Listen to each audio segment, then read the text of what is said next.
ఆంధ్ర ప్రజలు బాబు పరిపాలన చూసేశారు. జగన్ పరిపాలన చూసేశారు విడిపోయాక.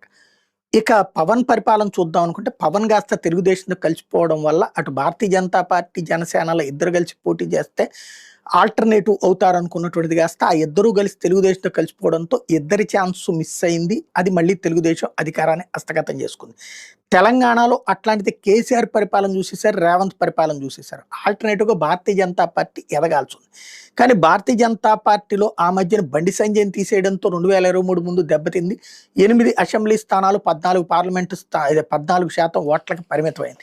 యాక్చువల్‌గా అయితే గనక అసలు ఎయిదర్ పవర్ ఆర్ ప్రతిపక్షం అన్నట్టు స్టేజ్‌కొచ్చింది. అంతకుముందు జరిగినటువంటి ఉప ఎన్నికలన్నిట్లో గెలిచి నిలబెట్టుకుంది. ఈవెన్ మునుగోడు ఎలక్షన్‌లో కూడా నంబర్ 1 బీఆర్ఎస్, నంబర్ 2 బీజేపీ ఉన్నటువంటి.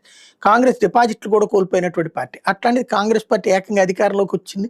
బీజేపీ ప్రతిపక్షానికి పోయిందంటే బండి సంజయ్‌ని తీయడానికి ఈటెల రాజేందర్